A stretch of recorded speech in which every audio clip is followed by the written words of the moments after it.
Hello everyone, welcome back. I'm Chanchal Agarwal from Eastern Financiers. 2023 start हो रहा है. Do you want to plan your taxes? Do you want to save your taxes just by planning your investments, right? So in this video we are going to discuss आप कौन से ऐसे investments कर सकते हैं जिससे आप थोड़ा बहुत tax saving भी कर सकते हैं.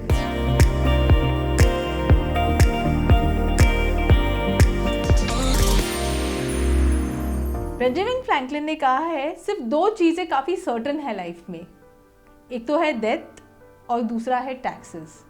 अब पहले का तो हम कुछ नहीं कर सकते, पर दूसरे का ऑब्वियसली हम कुछ करके थोड़ा सा उसको कम कर सकते हैं. The first investment that I am gonna talk about जिससे आपका थोड़ा टैक्स सेविंग हो सके is PPF, public provident fund. यहाँ पे अंडर सेक्शन 80C आप 1.5 लाख तक जमा कर सकते हैं अंडर PPF, और वो 1.5 लाख आपको टैक्सेबल इनकम से डिडक्शन मिल सकता है. Again this is not market link. PPF का जो इंटरेस्ट रेट होता है वो गवर्नमेंट डिसाइडेड होता है. ऑन डिफरेंट इंटरवल्स वो आपको बताते रहेंगे कि इस बार PPF का रेट क्या चल रहा है, और उस रेट के हिसाब से आपको इंटरेस्ट मिलते रहेगा. So this is completely non market linked investment. What is the minimum that you need to continue to have that eligible PPF account? 500 rupees. You need to deposit at least 500 rupees every year in your PPF account ताकि आपका वो continuity maintain रहे.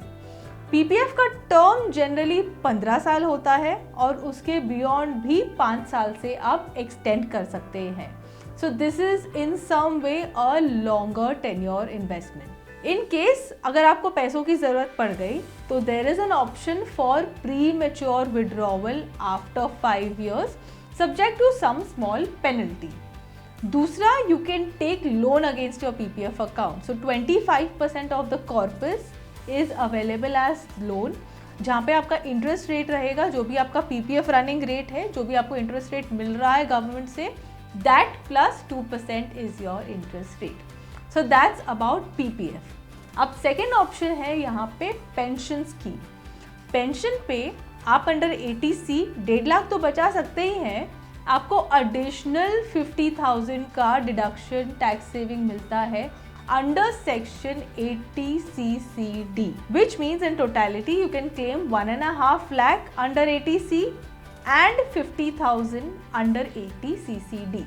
अब pension में थोड़े rules ऐसे हैं, वहाँ पे एक लॉक इन होता है. So until you reach 60 years of age pension scheme is locked in. आप उससे पैसा विड्रॉ नहीं कर सकते. You can obviously start your pension scheme any time between 18 to 60 years, but withdrawal का एक लॉक इन एज लिमिट है. यहाँ पे आप अपने इन्वेस्टमेंट डिसाइड कर सकते हैं. You can have a market link, a combination of equity plus date.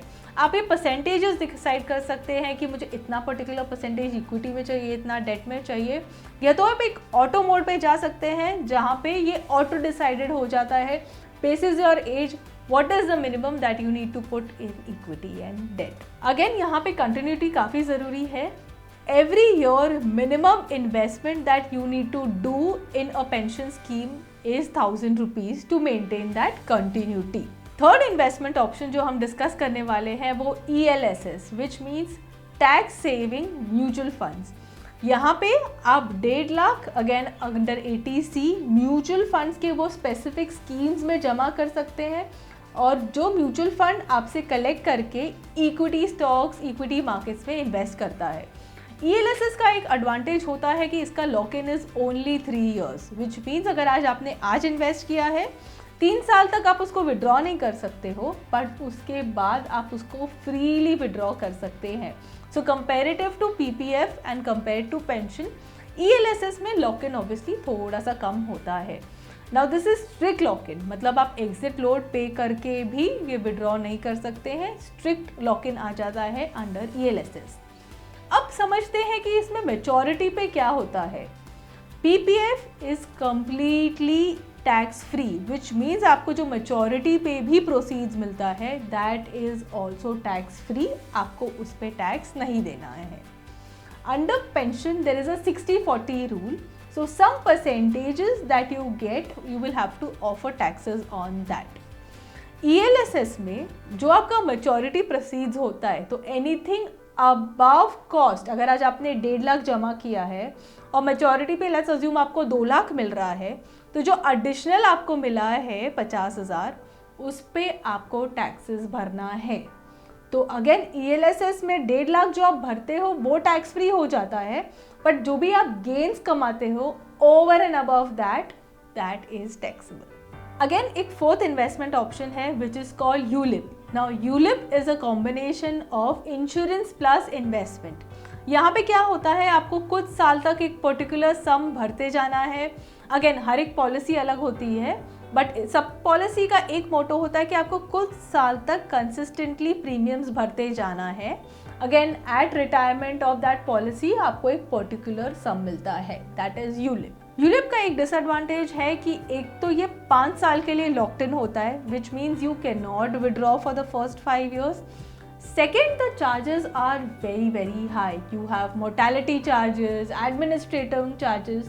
So despite ULIP still investing in equity market just like an ELSS, इनके charges इतने high होते हैं which pulls their return down. Again एक amendment आया है budget में which says that if you are investing more than 2.5 lakh per year in a ULIP, then it is taxable. So पहले एक लैक्यूना था जहाँ पे क्लाइंट्स इन्वेस्ट करते थे यूलिप में at whatever amount, because maturity पे the proceeds were completely tax free.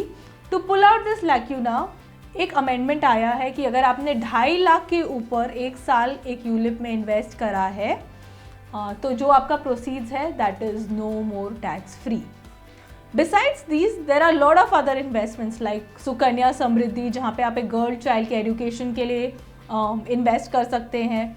Then there are NSE certificates जहाँ पे आप इन्वेस्ट कर सकते हैं. अगर आपका हाउसिंग लोन है तो 1.5 लाख का जो प्रिंसिपल पेमेंट है, 1.5 लाख तक का प्रिंसिपल पेमेंट भी आप एज डिडक्शन क्लेम कर सकते हैं अंडर सेक्शन 80C. 80C का लिमिट इज ओनली 1.5 लाख. तो आप या तो इन कॉम्बिनेशंस का यूज़ कर सकते हैं या तो इनमें से किसी भी एक पर्टिकुलर इन्वेस्टमेंट स्कीम में इन्वेस्ट कर सकते हैं. So stay tuned, because on our channel we will talk about lot of such interesting investment ideas. Do not forget to like and subscribe to our channel.